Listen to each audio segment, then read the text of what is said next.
I like sipping hot coffee when I'm sitting at my home, but you know what I love better than this? Sipping on hot tea in the middle of the Western Ghats when it's raining heavily. That's one of the beauties of monsoons in the Western Ghats. And there is so much more. The green landscapes everywhere, the fresh air, the cool weather of the mornings. It's mind-blowingly beautiful, and for me it's my favorite time of the year for riding bikes. But I understand the scenario riding in the monsoons or riding when it's raining can be a bit scary for new bikers, and that's completely fine. I've been there too, but over the years I've learned what works for me and what doesn't work for me.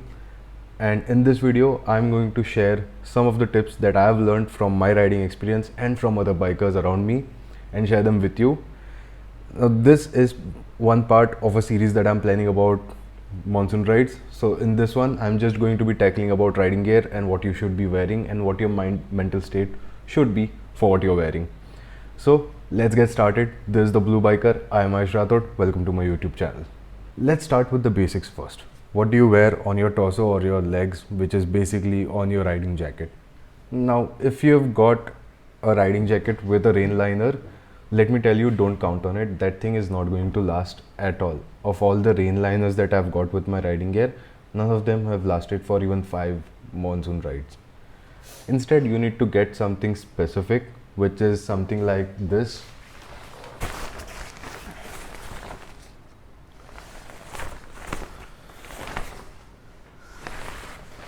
This is the Viaterra H2O Pro 2, so the second generation one. I've also used the first generation. In my opinion, it kind of works, kind of doesn't work, but it's completely fine with me. Each Rhinox raincoat that I've bought have lasted me a single riding season. After 3-4 months, they start leaking a lot of water. And I think that's the case with any rider specific or biker specific raincoat that you buy. None of those things will last you for more than a single riding season because we get a lot of rain over here. That thing is not going to hold up to torrential rains for a long time. Even when it was brand new, the moment you went out in heavy rains and you're riding on the highway, there will always be some spot from where the water will get inside. So you have to kind of make peace with it. What I would tell you is that if you can, get a raincoat that is dual shell. The Rhinox ones are not dual shell. I'm not sure about the H2O Pro 3 one that recently came out. You will have to check that. But the Viaterra P300 is dual shell, so check that out. Yes, it is expensive, but it should be more durable and effective at stopping rain compared to the Rhinox one. I know. These things are expensive. You don't want to spend so much money only to have it last 3-4 months or 5 months max. In that case, if you want to save money, just get regular raincoats. They work brilliantly well. I'm telling you, dude. Those things work better than these, and they cost half or even less than that most times. Whatever you pick, make sure you pick one size up so that you can wear it over your jacket. You don't want to wear anything under your jacket because it just gets uncomfortable and hot when it stops raining. So if it's over your jacket, you can just remove it or at least open the zip and then keep riding. Last tip I have for you when it comes to raincoats is please get a bright colored raincoat. The visibility sucks during monsoons and you want to be as visible as possible. Remember, high vis is the shiz, so be as visible as you can. Don't pick grey, black, whatever. They look cool, but you want to stand out from all the dark fog and rain and whatever is around.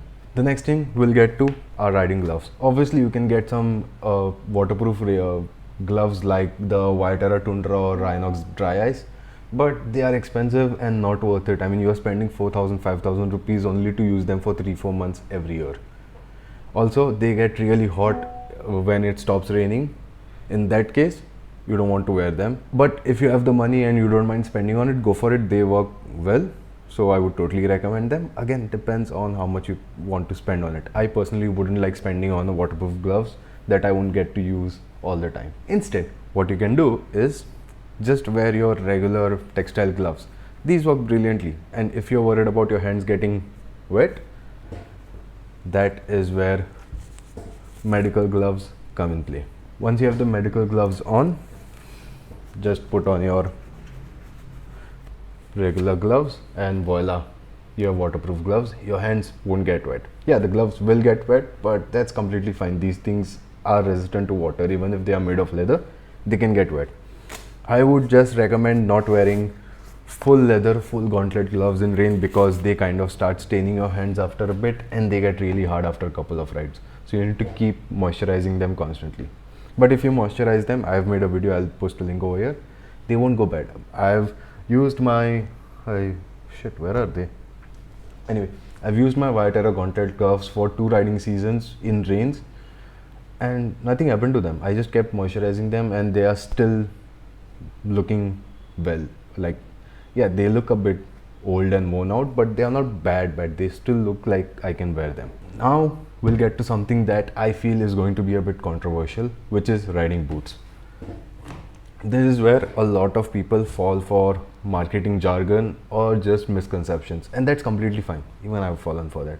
I own a lot of shit that I shouldn't have, so we all fall for it once in a while, but you have to be a bit smart about it when it comes to riding in the rain. A lot of the so-called waterproof boots that you get in riding stores these days, they have Gore-Tex or something similar to Gore-Tex, which is apparently breathable as well as waterproof.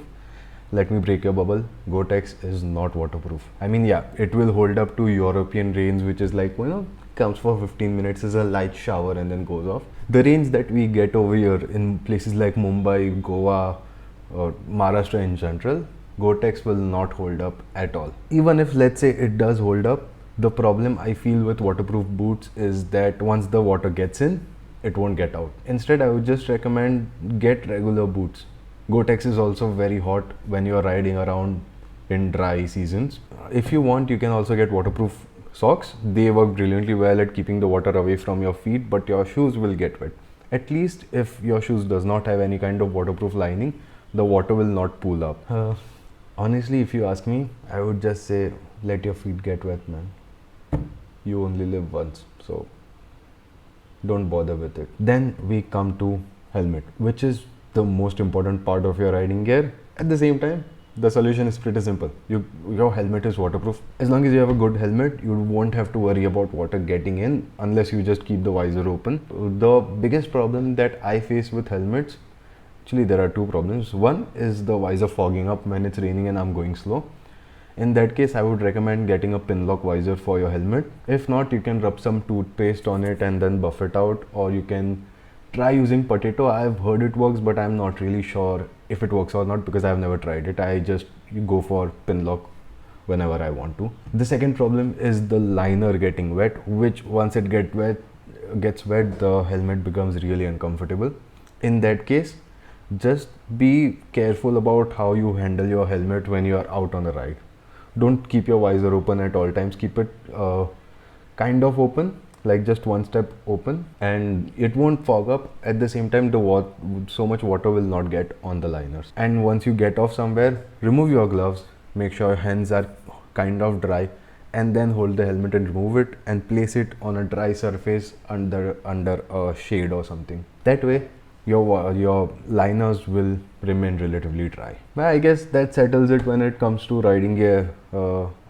Just to give you an overall conclusion, get a raincoat, but make sure it is good raincoat. If it's rider specific, make sure it is dual shell, and if it's single shell, just be prepared that it won't last more than 4-5 months. I'm just saying worst case scenario, it might last longer for you, but I am someone who likes to abuse my riding gear a lot, so it does not last that long. When it comes to raincoats, choose really bright colors like fluorescent green, fluorescent blue, orange, anything works, but make sure it is bright. The visibility sucks. Gloves, if you have the money for it, go for waterproof gloves. If not, just wear medical gloves under your regular gloves. And if you're wearing leather gloves, then make sure you condition them regularly, otherwise they will get ruined. As for the boots, if you have a lot of money, go for Gore-Tex, but otherwise I would say, dude, Gore-Tex is not going to work in India, in Indian rains. At the same time, it's going to get really hot, and once the water gets inside, it won't be able to get out. So avoid Gore-Tex, just wear regular shoes and get waterproof socks. I think even Decathlon makes them now. And when it comes to helmet, get a pin lock. That's it. Remember, monsoon is the riding season over here, and I'm excited to start going on rides very soon. Like this weekend, I'm already going. I've already made the plan. I don't know where I'm going, but I want to go because I love riding in monsoons. But if I'm being honest with you, the best way to enjoy riding in rains is to make peace with the fact that you're going to get wet. I told you what are the things you can do to stay dry, what are the things you can do to prepare yourself, but the biggest advice that I can give you right now is just be prepared to get wet. If you have that mindset, then you won't be disappointed when you eventually do get wet. But if you are trying a lot of things to stay dry and then you get wet, you'll be like, oh man, damn shit, why did I get wet? I got wet, I can't enjoy my ride. The moment you get on your bike, just say, yeah, I'm gonna get wet today and I might get cold tomorrow. That's completely fine. I'm prepared for it. So when you get wet, you are not bothered by it that much. It's mostly about mostly about your mindset when it comes to riding in the rain. I don't take so much effort. Like a lot of times, I just go out riding without my jacket or medical gloves or anything because I have made peace with the fact that I'll just get wet. So I let the rain soak me. It's part of the experience for me. Finally, I would just like to say, if you are going on a monsoon ride, and I want you to go, if you have never done it, please do it right now because this is the best time to ride in the Western Ghats. The beauty is mesmerizing. So go out there, stay safe, keep the shiny side up, and be ready to get wet. This is how you're going to enjoy the surreal experience that is of riding in Maharashtra. I know I might be sounding too poetic right now or too dreamy or whatever, but you can tell from my voice how excited I am to start riding in the rains. And I hope you get the same feeling when you go on your first monsoon ride, if you have never done that before. And you have done that before, you already know what I'm talking about, so time to enjoy. Let's do it. Yeah, that's it. Thank you for joining. I'll see you guys in a couple of days. Cheers.